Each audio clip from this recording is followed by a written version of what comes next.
Hello hello and अस्सलाम वालेकुम my YouTube family. कैसे हैं आप लोग? उम्मीद करती हूँ कि आप लोग खैरियत से होंगे। सर्दियाँ आएँ और हम साग, मेथी, पालक ये ना बनाएं तो हो ही नहीं सकता, और सर्दियाँ इसके बगैर अच्छी ही नहीं लगती। आज मैं मेथी आलू बनाने लगी थी और साथ में आज हेल्पर का भी ऑफ था, हेल्पर ने भी नहीं आना था। मैंने किचन की थोड़ी सी सफाई की, बर्तन वगैरह धोए। एक्चुअली गैस का स्केड्यूल ज़रा हमारी तरफ का ये होता है कि दोपहर में 12 से 2 सवा 2 तक आती है, फिर शाम में आती है। मेरी कोशिश ये होती है कि मैं सिलेंडर को यूज़ करने की बजाय इसी नेचुरल गैस को यूज़ करके और कुकिंग किया करूँ, क्योंकि वो फिजिबल भी ज़्यादा होता है और मुझे ऐसा लगता है उस पे कुकिंग अच्छी होती है और टाइमली हो जाती है। सो मैंने पहले मेथी वगैरह साफ़ की, फिर मैंने किचन मीनवाइल कि जी गैस जब तक आ जाए चलें किचन साफ़ कर लूँ, क्योंकि हेल्पर की आज ऑफ था। मैंने किचन साफ़ करके फिर सालन बनाया। बेटी आज क्योंकि स्कूल खुल गए हैं तो बेटी जी फ़रमाइश करके गई थी कि मम्मा कस्टर्ड भी बना लेना, तो मैंने उसी हिसाब से कस्टर्ड भी बना दिया। आज की वीडियो बेसिकली कोई रेसिपी नहीं सिखा रही मैं। एक अभी मेरी पर्सनल मैंने कुछ चीज़ें सुनी अपनी फैमिली में, तो मैंने कहा बहुत सी जो व्यूवर्स हैं उधर रिलेट कर पाएंगी उन चीज़ों से। आज बैकग्राउंड में तो आप देखोगे कि मैं मेथी आलू बना रही हूँ प्लस मैं कस्टर्ड बना रही हूँ, लेकिन आपने मेरे बैकग्राउंड पे फोकस नहीं करना, मेरी डिस्कशन पे फोकस करना है। सो मैं अपनी अम्मी से बात कर रही थी। आज जो टॉपिक है जो मुझे दिल के आई थिंक हर लड़की के करीब है कि जी बिगिनिंग ऑफ द मैरिज में जो प्रॉब्लम्स होती हैं, न्यूली वेड्स कपल में जो प्रॉब्लम्स होती हैं, how to deal with that and how to solve that problems जो भी उनको आ जाते हैं।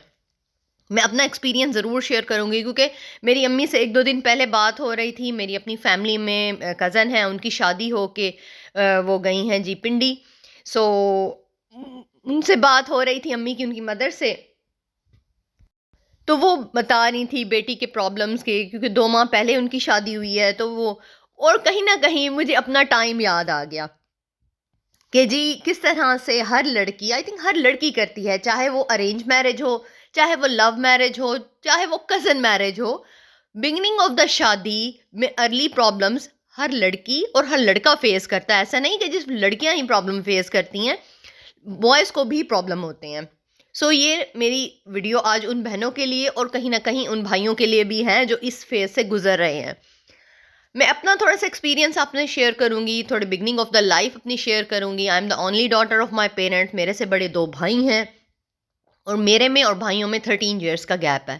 13 साल के गैप के बाद बेटी हुई, बहुत दुआओं के साथ, मन्नतों के साथ। और पेरेंट्स के लिए तो वो बहुत ज़्यादा मुझे लाड प्यार मोहब्बत दी गई, लेकिन उस लाड प्यार ने मुझे कभी बिगाड़ा नहीं, कभी मुझे एक्सप्लॉइट नहीं किया। मैं बहुत बिगड़ी हुई नहीं बची। मेरे पेरेंट्स ने मुझे मोहब्बत दी, मेरी ज़रूरियात ज़िंदगी सारी पूरी की। एक अच्छी फैमिली से बैकग्राउंड से मैं बिलोंग करती हूँ, जहाँ मुझे कपड़े की कोई प्रॉब्लम नहीं हुई, आने जाने की, खाने पीने की। एक अच्छा लेविश स्टाइल लाइफ स्टाइल है मेरा। शादी से पहले भी था, अब तो चलो अल्हम्दुलिल्लाह है। अभी शादी से पहले की थोड़ी सी बात मैं कर रही हूँ। लेकिन उस लाड प्यार में वालिद ने वालदा ने एक लिमिट्स लाइन रखी हुई थी, जिनको मैं कभी नहीं क्रॉस कर पाती थी, और वो करना भी नहीं चाहिए। मैं बहुत सबमिसिव और कहना मानने वाली बच्ची थी, और अब भी बच्ची हूँ कि मैं अब भी कहना मानती हूँ, मैं बिगड़ी हुई नहीं हूँ। खैर जी, शादी मेरी arrange marriage, totally arrange marriage. अभी मैं एमबीए कर रही थी, रिश्ता आया, पसंद हो गए और हमारा मंगनी हुई। 1 साल के बाद हमारी शादी हो गई। शादी हो के आपको पता है हर लड़का अभी स्ट्रगलिंग फेज से गुजर रहा होता है। अगर वो खुद से सेल्फ मेड हैं तो उनकी स्ट्रगलिंग पीरियड होती है। शादी हो के जी मैंने इस्लामाबाद जाना था। इस्लामाबाद में क्योंकि मेरा सारा जहेज़ वहीं जाना था, हस्बैंड मेरी की फैमिली ने यहीं होना था, लेकिन मैंने उधर जाना था इस्लामाबाद में। और मैं क्योंकि एक कंबाइंड फैमिली सिस्टम से जा रही थी, जहाँ मेरे दोनों भाई मुझसे क्योंकि बड़े थे, ऑलरेडी वो मैरिड थे, और एक भरपूर भरा फैमिली कंबाइंड फैमिली सिस्टम से मैंने जाना था अकेले घर में, जहाँ सिर्फ मैं और मेरे हस्बैंड ने होना था। सो शादी के 11 दिन के बाद मैं और मेरी मदर और मेरी मदर इन लॉ हमारे साथ गए सेटलमेंट के लिए, क्योंकि जहेज़ वहाँ सेटल करना था। And I was too young at that time, आज से 10-11 साल पहले, बहुत स्किनी सी, और इन सेटलमेंट की चीज़ों का आपको उस वक्त आइडिया नहीं होता। सो वो मेरे साथ गए, मुझे सेट करके 2-4 दिन उन्होंने वहीं स्टे किया, और फिर वो वापस आ गए, और फिर हमारा अकेला टाइम स्टार्ट हो गया। आपको जैसे बताया कि हस्बैंड की बिगनिंग थी, he is a self made person, but बहुत अच्छी गजेटेड पोस्ट पे वो अपॉइंटेड थे। बट बिगनिंग ऑफ द उनकी जॉब उनको थोड़ी सी ये फेस करनी पड़ी प्रॉब्लम, कि उनको ऑफिस के तरफ से, घर तो अल्हम्दुलिल्लाह मिला हुआ था जिसमें हमने सेटल किया, लेकिन गाड़ी जो ऑफिस की तरफ से मिली हुई थी, वो बिगनिंग ऑफ द हमारी शादी में ये था कि 5-6 माह में ऐसा रहा, फिर उसके बाद अल्हम्दुलिल्लाह इनको सेपरेट मिल गई थी। उसमें ये होता था कि 15 डेज़ के लिए इनको गाड़ी मिलती थी। 15 डेज़ के लिए वो गाड़ी किसी और ऑफ़िसर को हैंड ओवर कर दी जाती थी। आई थिंक ऑफ़िस में बैकअप में कुछ इश्यूज़ आ रहे थे सेपरेट गाड़ियाँ देने के। ख़ैर जी, वो फर्स्ट 15 डेज़ इन्होंने ये अच्छा किया हुआ था कि फर्स्ट 15 डेज़ ये अपने पास रखते थे, जिसमें हम चलो ग्रॉसरी कर लेते थे, और क्योंकि बिगिनिंग ऑफ द मैरिज कोई कपड़ों की शॉपिंग, जूतों की शॉपिंग तो होती नहीं है। सिर्फ़ यही होता है कि जी आपने खा पी लेना है, घूम लेना है, मरी चले जाते थे वीकेंड पे, और इस्लामाबाद को इतना बड़ा शहर तो है नहीं। छोटे से 4-5 पॉइंट्स हैं, आप उन पे घूम लेते हो। अगर कोई आ भी जाता था आउट ऑफ द सिटी, तो वो यही होता था कि जी उसके साथ आप मरी जा रहे हो। फिर 15 डेज़ के लिए गाड़ी दूसरे ऑफिसर के पास चली जाती थी, और हस्बैंड को उनके ऑफिस की गाड़ी पिक एंड ड्रॉप देती थी, और मैं उन 15 दिन बिल्कुल घर में होती थी। और घर में आपको पता है बिल्कुल अकेली, और 2 बंदे हैं, कितना मैं खाना बनता होगा, या क्या इस तरह से मसरूफ़ियत होती होगी शादी के शुरू में। सो वो चीज़ें कहीं न कहीं मुझे उदासी की तरफ लेके जा रही थी। मुझे छोटी-छोटी बातों पे रोना आ जाता था। अम्मी का फ़ोन आता था तो मैं रोने लग जाती थी, अब्बू से बात होती थी तो मैं रोने लग जाती थी। तो वो कहते थे कि बेटा आर यू ओके, कोई प्रॉब्लम तो नहीं है? तो मैं उन्हें कहती थी, नहीं अब्बू कोई प्रॉब्लम नहीं, बस आपकी याद आ रही है। तो जो प्रॉब्लम मुझे फेस करनी पड़ी, क्योंकि हस्बैंड की नई जॉब थी, तो अगर मैं इस्लामाबाद से कहती थी कि मैंने अपनी अम्मी के घर जाना है मिलने, वो कहते थे कि चले जाओ, आप अकेले चले जाओ। पता नहीं वो अकेले वाली आदत नहीं थी, ट्रैवलिंग की आदत नहीं थी। मैं कहती थी आप साथ चलें, आप मुझे छोड़ के आएँ। तो वो फिर ये होता था कि उनको छुट्टी का इश्यू होता था। वो फिर कहीं न कहीं कहते थे आप फिर अब हम नेक्स्ट वीक चले जाएँगे, या वो थोड़ा-सा ना डिले करते थे।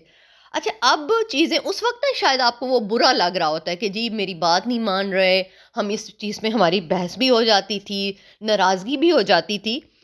लेकिन with the passage of time आप वो रीज़न समझते हो। शायद बिगिनिंग ऑफ द शादी आप वो रीज़न नहीं समझते। आप समझते हो कि नहीं, ये तो दूसरा बंदा मुझसे खुश ही नहीं है, ये तो मुझे खुश ही नहीं देखना चाहता, ये तो चाहता है कि मैं कहीं जाऊँ ही ना। लेकिन शादी के काफ़ी अरसे के बाद आपको नेचर समझ आ जाती है कि मना करने का मकसद कोई प्रॉब्लम पैदा करना नहीं होता। फिर ख़ैर मेरे पेरेंट्स आ जाते थे मुझसे मिलने के लिए। और एक और चीज़ जो मेरे अंदर थी, मैं डिमांडिंग नहीं थी, क्योंकि मेरे फैमिली सेटअप में मुझे पेरेंट्स के थ्रू पैसे मंथली मिला करती थी। मैं जो भी शॉपिंग लेनी होती थी मैं ले लेती थी। मैं कभी मांगती नहीं थी पैसे, और वो मांगने वाली आदत मेरे अंदर बिल्कुल भी नहीं थी। सो अम्मी की तरफ जाती थी तो वो शॉपिंग करवा देते थे। तो ये चीज़ ना मैं हस्बैंड को ना डिमांड नहीं कर पा रही थी, और मैं पता नहीं कहीं न कहीं अपने खुद ही सोच लेती थी कि इनको खुद ही पता चल जाना चाहिए कि मुझे ये चीज़ चाहिए। तो जो चीज़ बहुत गलत थी कि जब तक किसी को बताओगे नहीं, अपनी ज़रूरियात नहीं बताओगे, दूसरे को कैसे पता चलेगा कि जी इसको ये चाहिए? अगर चाहिए तो मेरे बजट में है तो ले दूँगा, नहीं है तो नहीं ले दूँगा। लेकिन वो चीज़ें आपको शुरू-शुरू में ये चीज़ें हैंडल मुश्किल करनी पड़ रही होती हैं। ख़ैर आने-जाने का सीन वो ये होता था, क्योंकि लॉन्ग डिस्टेंस शादी थी, सो मुझे उसमें हमारी प्रॉब्लम्स हुई कि जी आप छोड़ के आए। अब वो कहते थे अभी तो मिल के गए हैं। लेकिन अब मुझे लगता है कि मर्द क्योंकि एक्सप्रेसिव नहीं होते, और स्पेशली जब अरेंज मैरिज होती है उसमें दोनों स्पाउसेस ही एक्सप्रेसिव नहीं होते। वो भी क्योंकि अकेले रहते थे, उनको भी मेरा साथ अच्छा लगता था। तो वो डायरेक्ट कहने की बजाय कि जी मैं आपको मिस करूँगा, या वो ज़ाहिर बात है वो ये कहते थे ठीक है नेक्स्ट मंथ चले जाएँगे, अभी छुट्टी नहीं हो रही, अभी आपके अम्मी-अब्बू मिल तो गए हैं, आप अभी मिल के आई हैं। अब जाके समझी शादी के 10-11 साल के बाद कि जी उस वक्त वो बंदा गलत नहीं होता। हम हमेशा अपनी साइड पे रख के अपने आप को सही समझ रहे होते हैं और कहीं ना कहीं दूसरा बंदा अपनी साइड पे सही होता है। सो उसमें अब हम थोड़े इसकी तरफ चलते हैं कि किस तरह से इन चीज़ों को सॉर्ट आउट करना होता है। जो मैंने आपको 2-3 मेन प्रॉब्लम्स थी वो बताया कि मैं डिमांडिंग नहीं थी, लॉन्ग डिस्टेंस शादी की वजह से पेरेंट्स की याद और आने जाने का वो था। उसमें मुझे ऐसा लगता है दोनों साइड के पेरेंट्स बहुत अहम रोल प्ले करते हैं। अगर शादी अरेंज हुई है, लव मैरिज में भी मुझे लगता है करना चाहिए पेरेंट्स को, क्योंकि सम टाइम वो कहते हैं ना कि अब तुम खुद ही भुगतो, तुम लोगों ने की है। I don't know the experience, but मेरे केस में ऐसा रहा कि अगर मैं अब्बू से कोई बात करती थी तो वो मुझे कहते थे कि बेटे मर्द हर तरह का होता है, उसमें अच्छाइयाँ भी होती हैं, बुराइयाँ भी होती हैं। सो जो एक्सट्रीम बुराई तो नहीं है ना कोई एज सच। अभी ये बिगनिंग के इश्यूज हैं क्योंकि वो एक्सपीरियंस थे, पेरेंट्स एक्सपीरियंस्ड होते हैं, उन्होंने दुनिया देखी होती है, उनके ज़ाती तजर्बात होते हैं। तो वो कहते थे बेटा अभी कोई इशू नहीं है, हम आ जाएंगे आपसे मिलने, आप क्यों परेशान होते हो। रोज़ 2-3 टाइम हमारा फ़ोन पे रब्ता होता था। सो उन्होंने बहुत इस तरह से काम डाउन किया कि ये होता है, एडजस्टमेंट होती है, आप देख लेना और ठीक हो जाएगा, सब कुछ ठीक हो जाएगा, कोई इशू नहीं है। खैर उसमें वो 2 से 3 साल मेरे गुजर गए। खैर अल्हम्दुलिल्लाह फिर जो सबसे अच्छी प्लस पॉइंट आ जाता है आपकी लाइफ में, उसमें आपके बच्चे, अगर अर्ली आपकी शादी के बाद बच्चे पैदा हो जाते हैं, सो कहीं ना कहीं एक तो वो बॉन्डिंग एजेंट का काम करते हैं बेबीज। सेकेंडली आपकी अटेंशन डाइवर्ट हो जाती है, फिर आप इन टिपिकल प्रॉब्लम से निकल के उन बच्चों की तरफ फोकस हो जाता है। सो मेरा जो भी देख रही हैं बच्चियां या जो भी मुझे देख रहा है, मेरी आपसे रिक्वेस्ट है कि शादी को कम से कम 4 से 5 साल दें।